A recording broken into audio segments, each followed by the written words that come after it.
Au nom du Père, du Fils Saint-Esprit, un seul Dieu, Amen, que sa bénédiction repose sur nous tous, Amen. Aujourd'hui, on va parler à propos de ce que Saint Paul nous a demandé en nous disant « N'éteignez pas l'Esprit, n'éteignez pas l'Esprit Saint qui est en nous ».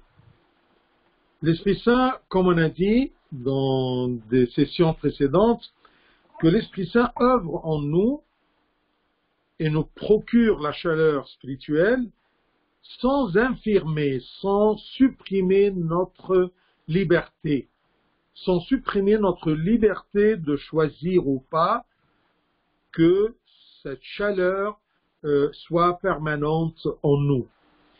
Donc nous sommes libres de garder ou de ne pas garder ce feu de l'Esprit Saint en nous, cette chaleur spirituelle en nous.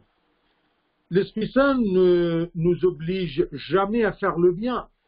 Il nous sollicite à le faire, il nous guide vers le bien, même il y participe avec nous pour l'accomplir. Mais il ne nous oblige jamais de choisir le bien ou de faire le bien.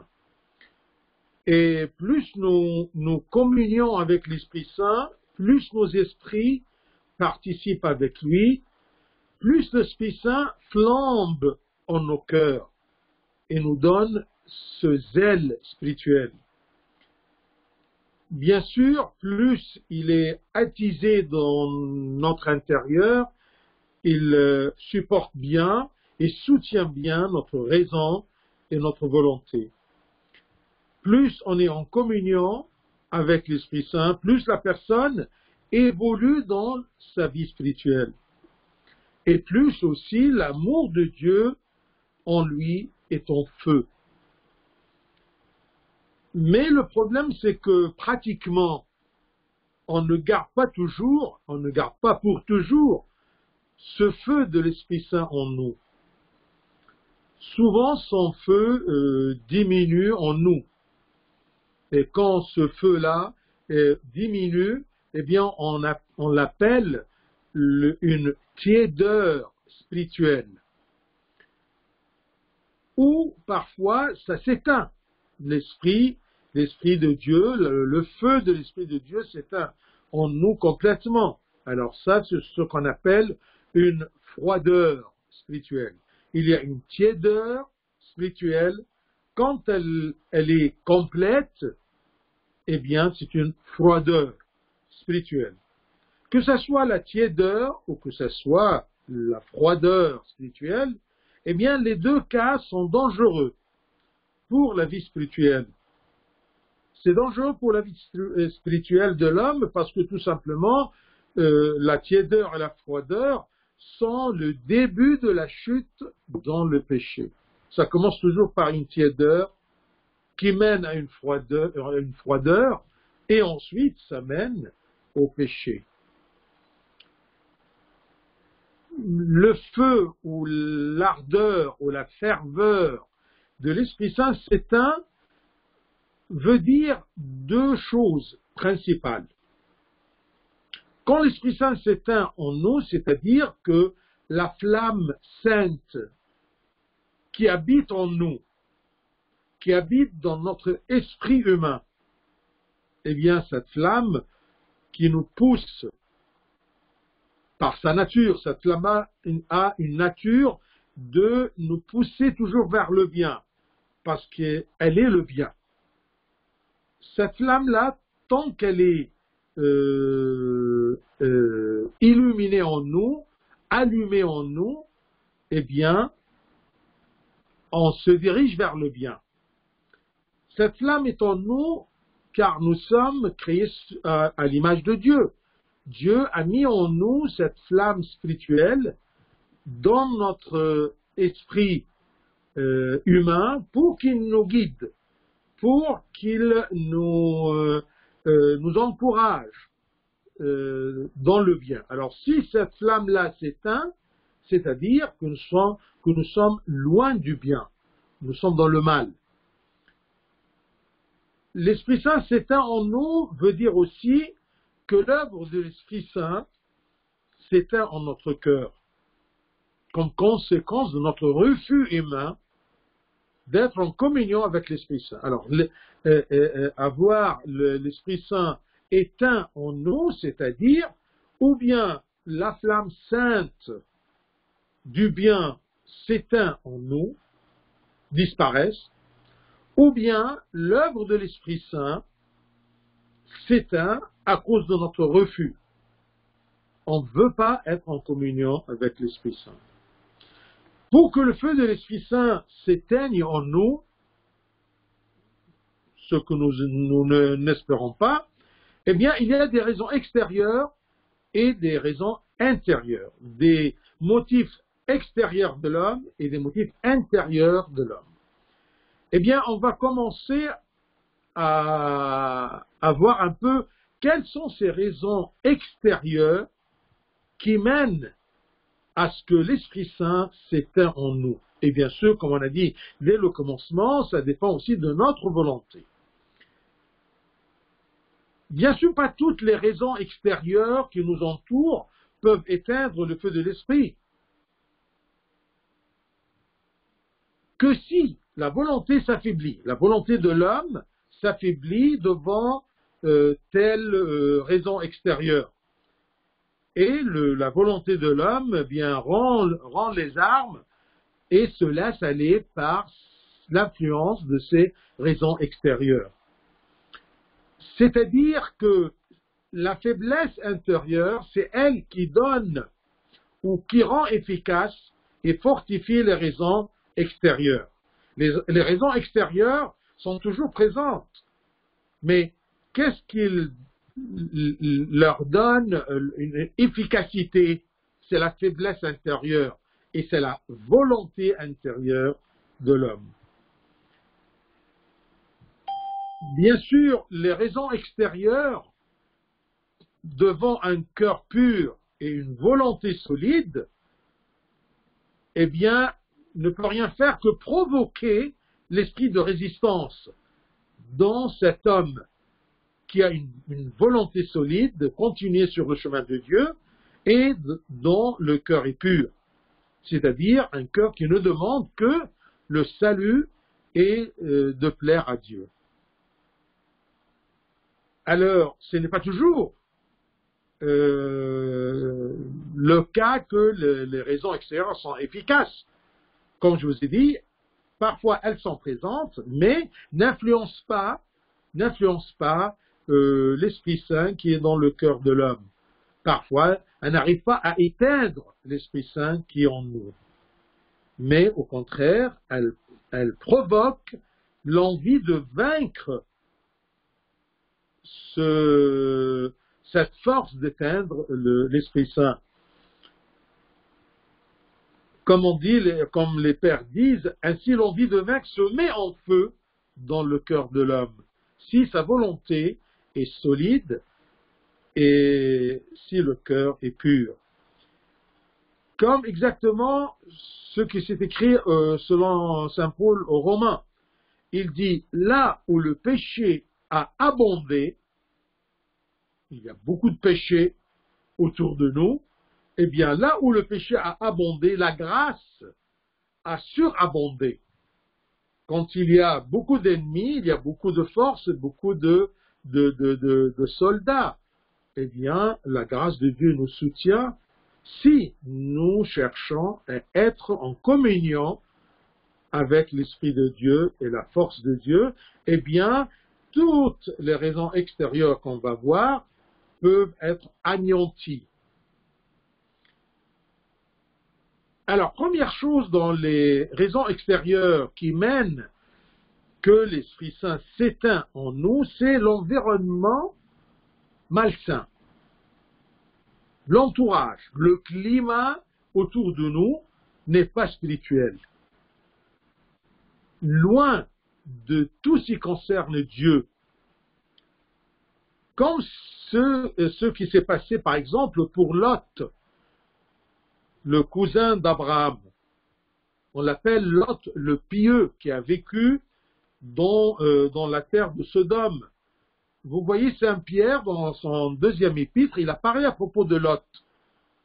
et à propos de son environnement, ou tout ce qui l'entourait, ou la société où il vivait. C'est écrit que 2 Pierre 2, deuxième épître de Saint Pierre, chapitre 2, versets 7 et 8.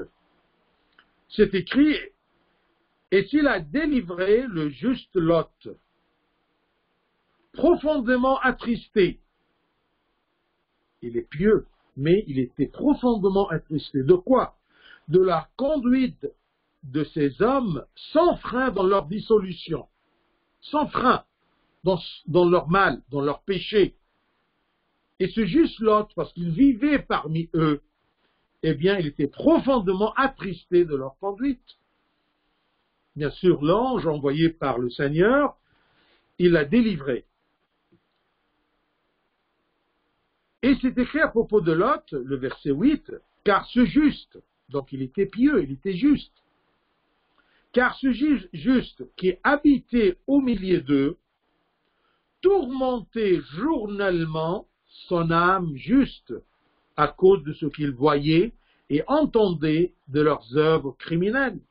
C'est-à-dire, Lot était pieux, était juste, mais il habitait au milieu des gens pécheurs, qui sont sans frein dans leur dissolution, dans leur débauche. Alors, son âme juste, malgré qu'elle était juste, eh bien, elle se tourmentait, ou il la tourmentait, comment? En voyant et entendant tous les œuvres criminels qui l'entouraient.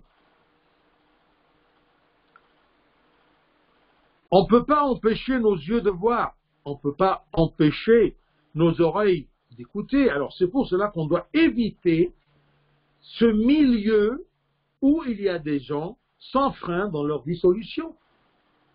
Pour cela, l'ange lui a dit, dans Genèse 19-17, l'ange sauveur, qui est venu pour sauver Lot de Sodome, il lui a dit, sauve-toi pour ta vie. Ne regarde pas derrière toi et ne t'arrête pas dans toute la plaine. Sauve-toi vers la montagne de peur que tu ne périsses. Donc, c'est ça le conseil que Dieu nous donne aujourd'hui à chacun de nous. Sauve-toi pour ta vie. Sauve-toi pour ta vie éternelle. Ne reste pas dans un environnement non spirituel. Ne reste pas là-dedans.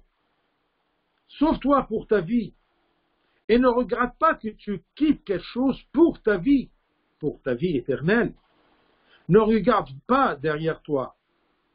Et ne t'arrête pas dans toute la plaine. Ne traîne pas dans ce qui est mal, parce que tu seras tourmenté, ton âme sera tourmentée. Et l'Esprit Saint en toi sera éteint, d'où la perdition. Sauve-toi pour ta vie. Rappelle-toi toujours ceci quand tu es dans un milieu qui n'est pas un bon milieu, dans un milieu où tu ne peux pas accompagner Dieu avec toi dans ce milieu-là, eh bien rappelle-toi cet appel-là. Sauve-toi pour ta vie. Ne t'arrête pas dans toute la plaine, sauve-toi vers la montagne. Vers la montagne, c'est un signe de tout ce qui est spirituel, tout ce qui est élevé. Sauve-toi vers la spiritualité, vers les choses célestes, de peur que tu ne périsses. Donc le mauvais environnement influence la conduite et même il peut arriver à changer les mœurs et même la foi de la personne elle-même. Comme c'est écrit dans l'épître, première épître de Saint Paul aux Corinthiens, chapitre 15. 1 Corinthiens 15, 33. Ne vous y trompez pas. Il y a une tromperie, il y a un piège dans le monde. Ne vous y trompez pas. Les mauvaises compagnies corrompent les bonnes mœurs. Les mauvaises compagnies corrompent les bonnes mœurs. Les mauvaises fréquentations corrompent la bonne conduite, la vie spirituelle. Ne vous trompez pas, parce que les mauvaises fréquentations, les mauvaises compagnies éteignent le feu de l'Esprit Saint en nous. Donc, méfiez-vous. Là, avant de continuer, je veux préciser que il y a une différence entre que je connais des gens et je travaille avec des gens au bureau, j'ai des collègues dans l'université ou l'école ou la fac, et entre que je me mêle avec eux, je vis avec eux hors de cette obligation du travail ou d'études. C'est-à-dire, bien je suis là à côté d'un collègue, d'accord, où je travaille auprès d'un collègue qui n'est pas de ma foi, qui n'est pas sur le même chemin, qui n'a pas le même esprit que moi, eh bien, je suis obligé. Mais je ne sors pas avec lui, je n'organise pas avec lui des soirées, des visites entre familles, ma famille et sa famille, mes enfants et ses enfants. Non, c'est ça la fréquentation. Autre que être collègue de quelqu'un ou travailler à quelqu'un. Si tu es un marchand ou un restaurateur et tu as des clients qui ne sont pas de ta foi ou de ton esprit, tu ne vas pas les refuser, tu travailles, tu es dans le monde, mais tu ne dis pas selon le monde. Attention à ça. Alors, quand on dit que ne vous y trompez pas, les mauvaises fréquentations, c'est être intime avec ces gens-là, de fréquenter ces gens-là hors du domaine du travail ou de l'école ou des études. Ne vous y trompez pas, les mauvaises compagnies, les mauvaises fréquentations corrompent les bonnes mœurs. Comme exactement Salomon le sage. Regardez Salomon le sage. C'est écrit dans le premier livre des rois, chapitre 3, 12. Il était bien avec Dieu. Il avait une bonne relation avec Dieu. Et l'œuvre de Dieu, et l'Esprit de Dieu œuvrait en lui. Alors, le Seigneur disait à Salomon, « Je te donnerai un cœur sage. » Regardez le privilège, regardez la relation de Salomon avec l'Éternel. L'Éternel lui dit, je te donnerai un cœur sage et intelligent, de telle sorte qu'il n'y aura eu personne avant toi et qu'on ne verra jamais personne de semblable à toi. Regardez, un cœur sage. Et bien sûr, la sagesse, c'est connaître Dieu et le suivre. Alors Salomon, il avait un cœur sage. Et à cause de ses mauvaises fréquentations, il a perdu tout. Même, il a éteint l'Esprit Saint en lui, l'Esprit de Dieu. C'est écrit dans le premier livre de Romains, chapitre 11. Vous voyez, il a eu un cœur sage et intelligent, chapitre 3. Alors, chapitre 11, versets 3 et 4, après les mauvaises fréquentations, c'est écrit, il eut 700 princesses pour femmes. 700 princesses pour femmes. Et 300 concubines. 1000 femmes. Et ces femmes détournèrent son cœur sage et intelligent. Eh bien, il était détourné à cause de ces femmes.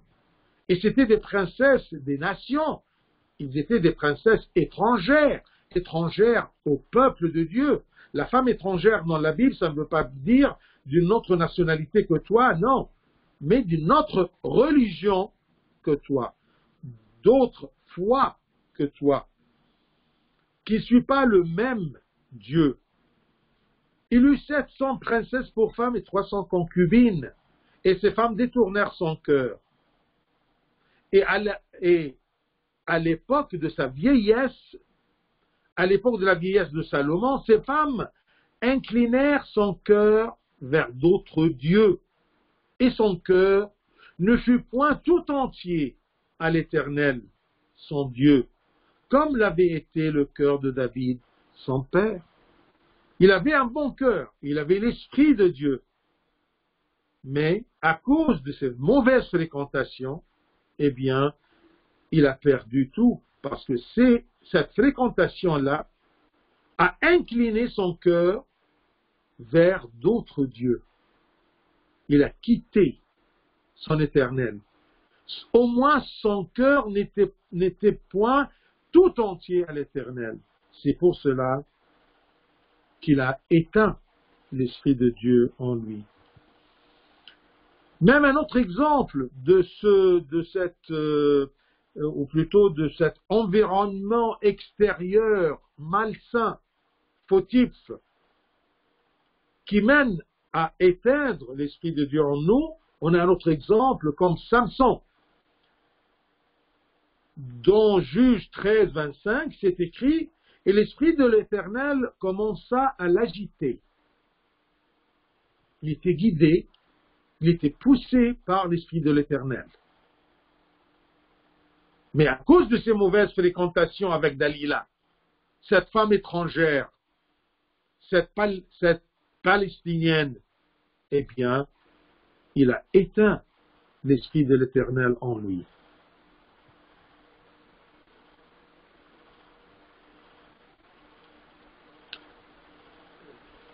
Dans Juge 16, de 19 à 21, regardez ce qui s'est passé à Samson. Celui-ci, dont l'Esprit de l'Éternel l'agitait. Dalila l'endormit sur ses genoux. Ça, c'est très intime. C'est fréquentation, ce n'est pas une connaissance. Il n'y a pas d'obligation là-dedans qu'il connaisse cette femme, étrangère du peuple de Dieu. Elle l'endormit sur ses genoux, et ayant appelé un homme, elle rasa les 7 tresses de la tête de Samson, et commença ainsi à le dompter. Il perdit sa force. Il a éteint l'Esprit Saint en lui, parce qu'il était en intimité, en fréquentation avec le mal. Ça vient de l'extérieur. Et après qu'il a perdu sa force, tout en étant endormi, elle dit alors, « Des Philistins sont sur toi, Samson !» Pour se déculpabiliser aux yeux de Samson. Et il se réveilla de son sommeil et dit, « Je m'en tirerai comme les autres fois, et je me dégagerai. » Mais il ne savait pas que l'Éternel s'était retiré de lui. Il a perdu sa force. Il a éteint l'Esprit de Dieu en lui. Il ne savait pas que l'Éternel s'était retiré de lui, parce que les mauvaises fréquentations l'ont endormi jusqu'à ce qu'il a perdu sa force, sa relation avec l'Éternel. Et c'était la perdition. C'était la misère. Les Philistins le saisirent et lui crevèrent les yeux. Ils le firent descendre à Gaza et le lièrent avec des chaînes d'airain. Ils tournaient la meule dans la prison, comme un animal. Regardez les mauvaises fréquentations. Et comme on a dit dès le commencement, les raisons extérieures n'est jamais efficace que d'après la faiblesse intérieure, la faiblesse de la volonté de ne pas fréquenter les mauvais.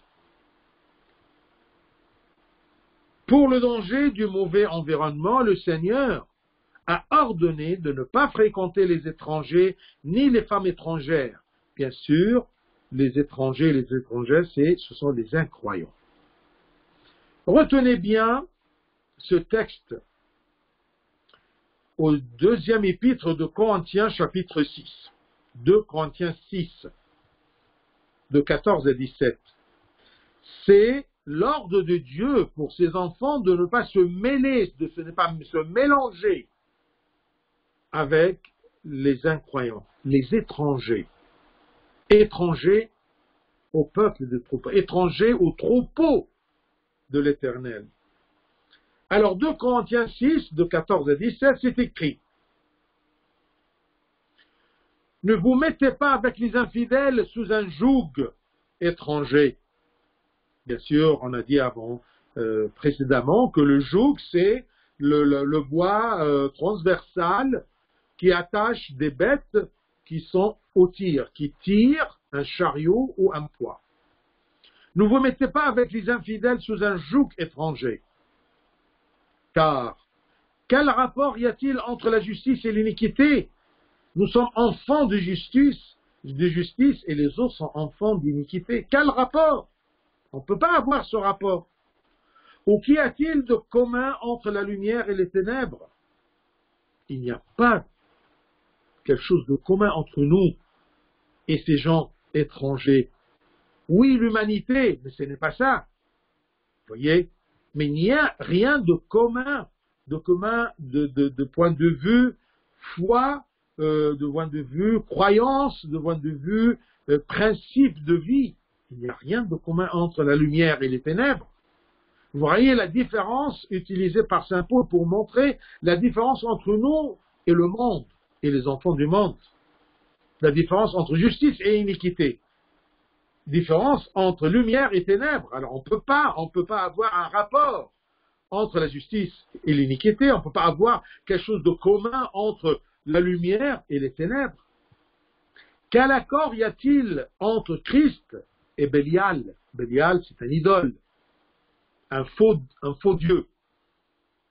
Il n'y a rien d'accord entre moi et l'enfant du monde. C'est comme entre le Christ et Bélial, il n'y a rien d'accord. Auquel part a le fidèle avec l'infidèle? On n'a pas de part avec eux. C'est ça la fréquentation, d'avoir quelque chose de commun ensemble. Vous voyez, des choses de rapport. Quel rapport y a-t-il entre le temple de Dieu et les idoles? Car nous sommes le temple de Dieu vivant. Et comme Dieu l'a dit, j'habiterai et je marcherai au milieu d'eux. Je serai leur Dieu et ils seront mon peuple. C'est pourquoi, sortez du milieu d'eux et séparez-vous, dit le Seigneur. Ne touchez pas à ce qui est impur et je vous accueillerai. Parfois, il y a des jeunes qui nous demandent est-ce que je peux être dans le cinéma et d'être un acteur ou actrice? On dit ça c'est un art, mais le problème c'est que le milieu du cinéma n'est pas pur. D'accord? L'enfant de Dieu ne peut pas avoir un rapport à ce milieu. C'est un milieu qui va mener, si on vit et on s'enfonce là-dedans, va mener à éteindre l'Esprit de Dieu en nous. Séparez-vous, sortez du milieu d'eux. Bien sûr, si on a aussi la possibilité, même si je perds des choses, n'oublions pas le conseil de Dieu. L'ange à Lot, sauve-toi pour ta vie. Et je crois qu'il y a beaucoup de moyens de sortir du milieu d'eux, quand on veut. Donc c'est comme ça, cette raison extérieure, l'environnement malsain qui nous entoure. Et il n'a pas d'influence que si on s'intègre avec lui, quand on a des fréquentations avec ce peuple-là et cet environnement-là. Sauve-toi, c'est-à-dire termine ton travail et file. Il n'y a pas de commun entre nous et eux. Deuxième raison extérieure, ce sont les problèmes et les événements qui nous entourent. Eh bien, les problèmes, avec leur immensité, les événements, eh bien, ils éteindront le feu de l'esprit.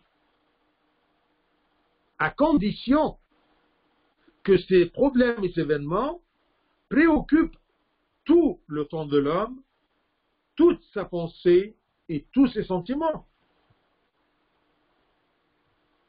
Attention, on ne peut pas vivre sans problème et sans événements qui nous entourent et qui nous envahissent, d'accord, partout.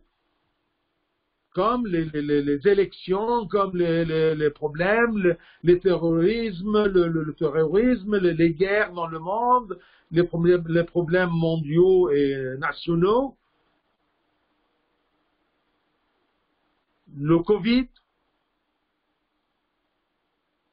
Donc, si ces choses-là me préoccupent totalement, préoccupent tout mon temps, toute ma pensée et tous mes sentiments, eh bien, je n'aurai pas de temps pour prier ou pour n'importe quelle pratique spirituelle. Donc, ceci éteint l'Esprit Saint en moi. Quant à l'homme spirituel, eh bien, les problèmes qui l'entourent et les événements qui l'entourent de l'extérieur, eh bien, pour l'homme pieux, l'homme spirituel, ceux-ci approfondissent sa prière et son cri vers le Seigneur. Même si pour demander la solution ou la force de supporter les problèmes, eh bien, ça approfondit ma relation avec Dieu.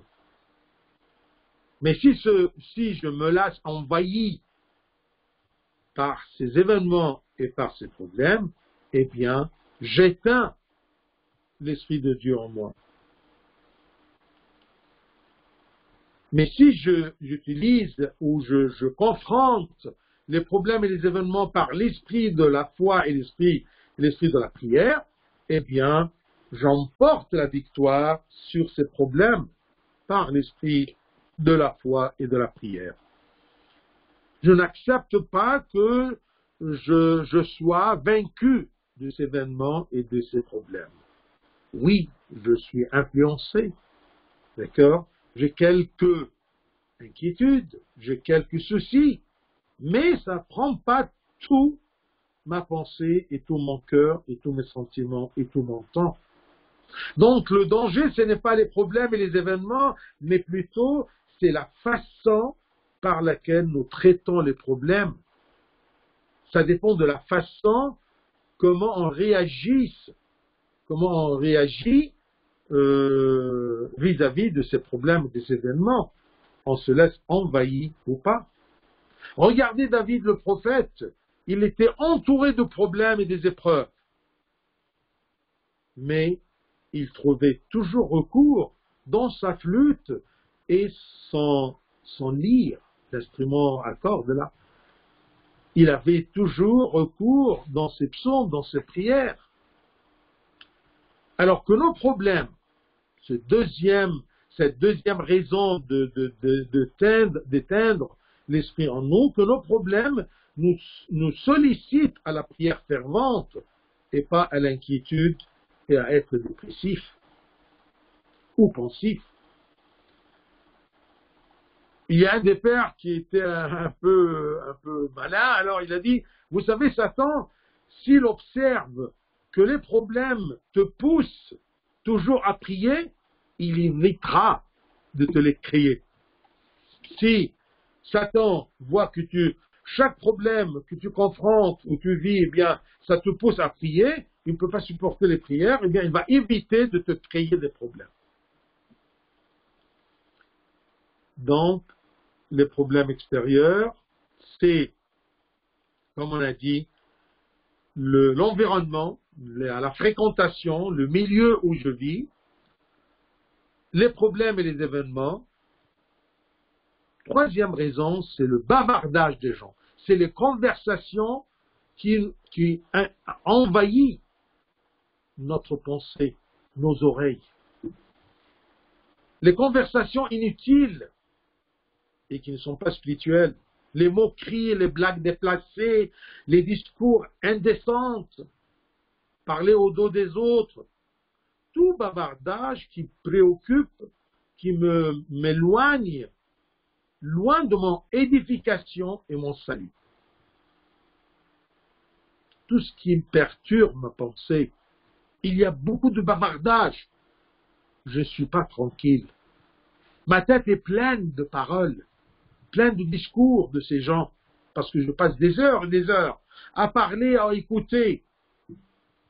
Et à un moment, je n'arrive plus à me vider pour me concentrer, même dans mon travail, même dans ma pensée, même dans mes méditations, même dans ma prière, même dans ma pratique spirituelle. Et ceci éteint l'Esprit de Dieu en moi.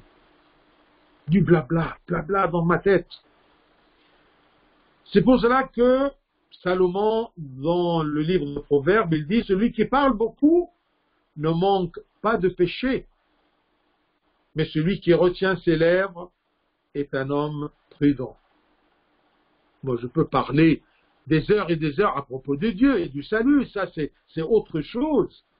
C'est une façon de louer le Seigneur. Mais si je parle le discours du monde, eh bien, celui qui parle beaucoup ne manque pas de péché. Mais celui qui retient ses lèvres est un homme prudent. Satan n'empêche pas les gens d'aller à l'église, mais il les attend à la porte ou dans la cour pour leur voler ce qu'ils ont gagné et ce qu'ils ont récolté à l'intérieur de l'église. C'est pour cela que Saint Macaire, c'est connu qu'il a dit un jour à ses disciples en sortant de l'église, fuyez, fuyez, fuyez. Alors ils ont dit, mais maître, de quoi fuyons-nous? Il mettait la main sur la bouche et disait, de ceci fuyez. Du bavardage, de ce qui ne sert à rien, de ce qui détruit la pensée de l'homme et non pas édifie la pensée de l'homme. Donc, méfiez-vous de l'environnement. Je vis parmi qui? Je fréquente qui? Tous les événements et les problèmes qui m'entourent, comment j'agis contre ces problèmes et ces événements. Troisième chose, les discours vains des hommes autour de moi. Venons alors rapidement à propos de les raisons intérieures. Premièrement, la paresse et la lassitude. La paresse et la lassitude. La personne spirituelle, l'enfant de Dieu, qui veut bien garder le feu de l'Esprit Saint en lui, est caractérisé de la sérénité, du zèle et de l'assiduité. Sérénité, zèle, assiduité, dans toutes ces pratiques spirituelles. Que ce soit la lecture de l'Évangile, que ce soit le jeûne, la prière, la communion, les sacrements, tout. Alors, si cette personne spirituelle commence à se lasser et à se paresser, le feu de l'esprit s'éteindra en elle. Et l'homme, bien sûr, se crée beaucoup d'excuses pour défendre sa paresse. Et bien sûr, avec le temps, cette paresse-là devient une habitude. Cette lassitude devient une habitude. Puis, ça devient un caractère dont il est très difficile de s'en embarrasser. Attention, ça commence par quelques paresses, quelques lassitudes, ensuite c'est une habitude, ensuite c'est un caractère. Parmi le traitement de la paresse, cette cause intérieure qui éteint l'Esprit de Dieu en nous, eh bien, c'est de s'efforcer, de s'obliger à la prière et à la pratique à la pratique spirituelle. Saint Isaac le Syrien, il dit, efforce-toi de prier, efforce-toi de prier et augmente les psaumes. C'est pour ceci, ceux qui sont avec moi comme père spirituel, je leur dis, quand on prie, on va commencer par toute la prière, tous les psaumes, toute la prière d'une heure ou deux, d'accord? Mais la prière, on commence dès le commencement, non pas par un psaume ou deux ou trois, parce que tout simplement, il y a des gens qui ont une cinquantaine d'années, ils ont toujours un psaume pour une prière.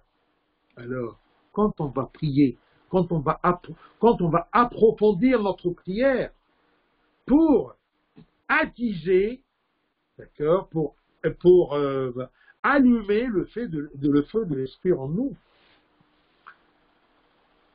Donc on doit s'efforcer. C'est ça le traitement efficace de la paresse. Remettre les choses, remettre la pratique, remettre la lecture, la prière, le repentir, remettre est un genre de paresse et amour de la chair, du repos de la chair. Je veux prier, mais pas maintenant. Je veux me réveiller, me retirer du lit pour aller à la messe, pour faire ma prière le matin, eh bien, un peu encore 5-10 minutes.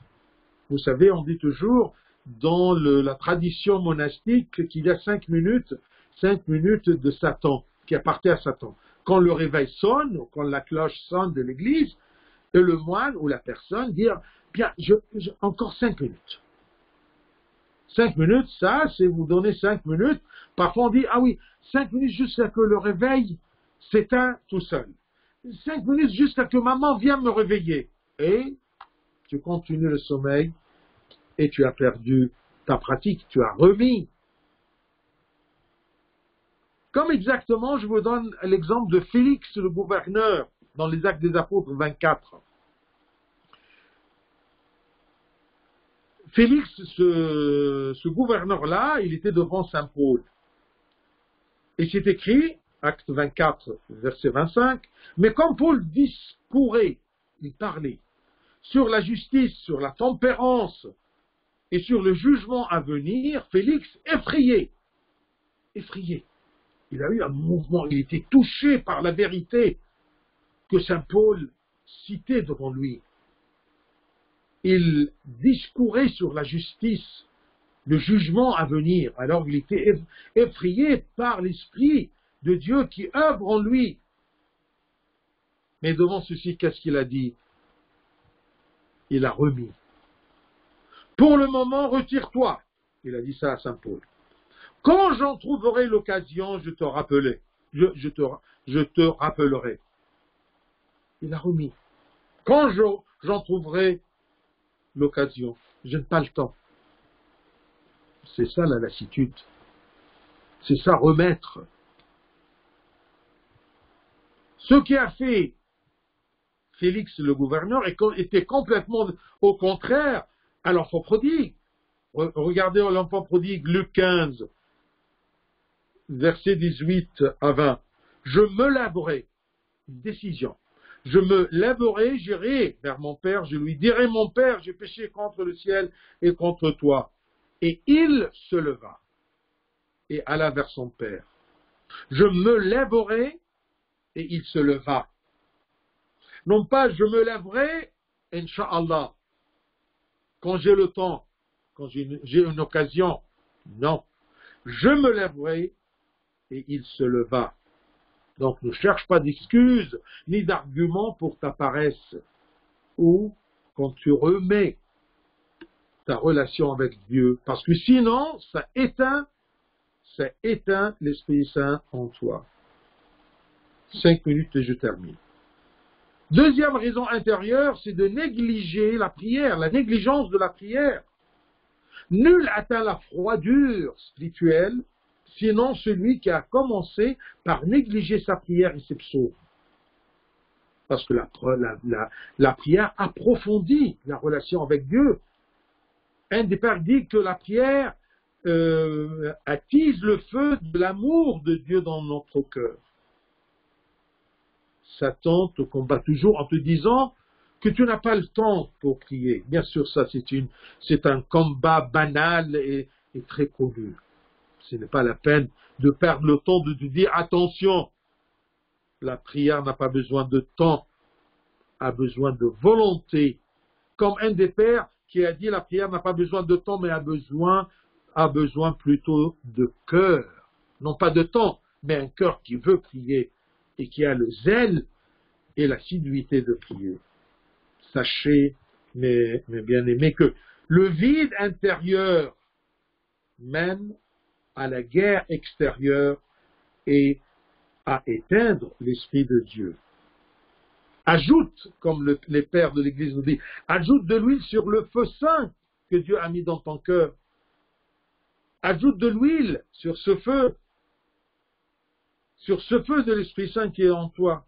Comment? Par la prière. Donc, ce qui vient de l'intérieur, c'est la paresse, c'est la négligence de la prière, c'est les convoitises et l'amour du monde. Je te rappelle ici, tout simplement par le verset de Saint Jacques, chapitre 4, verset 4. Ne savez-vous pas que l'amour du monde est inimitié contre Dieu? Celui donc qui veut être ami du monde sera ennemi de Dieu. Et attention, les convoitises, ce n'est pas tout simplement les convoitises de la chair, il y a la convoitise de la vengeance, la convoitise de la vaine gloire, la convoitise d'être toujours loué, d'être toujours admiré, d'être la convoitise de la possession, et bien sûr la convoitise de la chair. Celui donc qui veut être ami du monde sera ennemi de Dieu. Cherche donc la convoitise qui domine ton cœur et qui éteint le feu du Saint-Esprit en toi. C'est ça, les raisons extérieures, les raisons intérieures qui éteint l'Esprit de Dieu en nous. Et comme Saint Paul nous dit, n'éteignez pas l'Esprit. Gloire à notre Seigneur éternellement. Amen.